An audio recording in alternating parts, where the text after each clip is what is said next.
அம்முவோட birthday vlog பார்த்துடலாமா?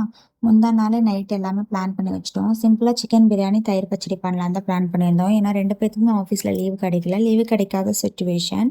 So சிம்பிளா பண்ணிட்டு சீக்கிரமா கிளம்பிடலாம் அப்படின்னு சொல்லிட்டு தான் பண்ணியிருந்தோம். நெக்ஸ்ட் டே 5:00 எந்திரிச்சு பிரியாணிக்கு தேவையானதெல்லாம் கட் பண்ணிட்டு சிக்கன் வாங்கிட்டு வந்துட்டாங்க 1 1/2 கேஜி. 1 கிலோ அரிசி போட்டிருந்தேன். 10 பேர்த்துக்கு லஞ்ச் கொடுக்கலாம் அப்படிங்கிறத பிளானு. பக்கத்தில் இருக்கிறவங்களுக்கு, அம்மா அப்பாவுக்கு, ஆஃபீஸ் பக்கத்தில் இருக்கிறவங்களுக்கு. ஆஃபீஸ் பக்கத்தில் இருக்கிறவங்களுக்கு ரொம்ப நாளாக ஏதோ ஒன்று செய்யணும்னு நான் நினச்சிட்டே இருந்தேன். ஏன்னா பாப்பாவை ரொம்ப கேரிங்காக பார்த்துக்கிறாங்க இல்லையா? ஸோ அவங்களுக்கு ஏதாவது கொடுக்கணும்ல. ஸோ அதனால தான் லஞ்ச் ரெடி பண்ணியிருந்தேன். மெயின் அவங்களுக்காக தான் நான் இந்த பிளானே போட்டேன். ஸோ 2 பேர்த்துக்கு மட்டும் தான் எனக்கு பிரியாணி செய்ய தெரியுங்கிறனால என் ஹஸ்பண்ட் தான் எல்லாமே பண்ணாரு. அவருக்குமே செய்ய தெரியாது. இதான் ஃபர்ஸ்ட் டைம். பட் செம்மையா வந்திருந்தது. ஆஃபீஸ்ல இருக்கவங்களும் ரெசிபி கேட்குற அளவுக்கு வந்திருந்தது. ஸோ பிரியாணி லன்ச்லாம் முடிச்சுட்டு போய் பக்கத்தில் இருக்கிறவங்களுக்கு, ஆஃபீஸ் பக்கத்தில் இருக்கிறவங்களுக்கு கேக்கும் கொடுத்துட்டு, பீஸ் கேக் வாங்கி கொடுத்துட்டு, ஈவினிங் வந்து ஆஃபீஸ்லேயே பெர்மிஷன் கொடுத்துருந்தாங்க. இந்த மாதிரி கேக் கட்டிங்க்கு கிளம்பிக்கோமா அப்படின்னு சொல்லிட்டு. ஸோ போகிற வழியில கேக்கை பிக்கப் பண்ணிக்கலாம் டெலிவரிஸ் கிளம்பிட்டோம். போயிட்டு கேக்கை பிக்கப் பண்ணிவிட்டு அப்படியே வீட்டுக்கு வந்துட்டு எல்லோரும் ஃப்ரெஷ்அப் ஆகிட்டு பாப்பாவை ரெடி பண்ணி விடலான்னு ஸ்டார்ட் பண்ணேன். பட் அவள் வந்து ரெடி ஆகலை.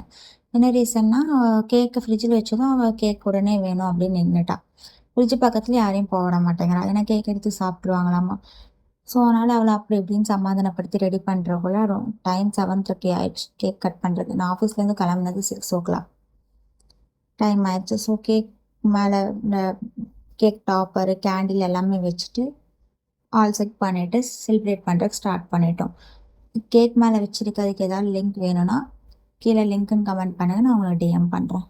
கேக்கை கட் பண்ணிவிட்டு பக்கத்தில் இருக்கவங்களுக்கெல்லாம் கொடுத்துட்டு வீட்டில் இருக்கவங்களுக்கெல்லாம் கொடுத்து பிளெஸிங்ஸ் வாங்கிட்டு நல்லபடியாக செலிப்ரேஷன் முடிஞ்சிச்சு. ஃபர்ஸ்ட் பர்த்டே அப்படி இப்படின்னு சொதப்புச்சு. ஸோ அதில் நான் வந்து தெளிவாயிட்டேன். நெக்ஸ்ட் என்ன பிளான் பண்ணலான்னு சொல்லிட்டு. இந்த பர்த்டே நான் நினச்ச மாதிரி எந்த பிளானும் மிஸ் ஆகாமல் பர்ஃபெக்டாக நடந்துச்சு. I am so happy with that. இந்த நாள் இனியதாக அமைஞ்சதுக்கு கடவுளுக்கு நான் நன்றி சொல்லிக்கிறேன். என் மகன் எப்பயுமே சந்தோஷமாக இருக்கணும். தேங்க்யூ.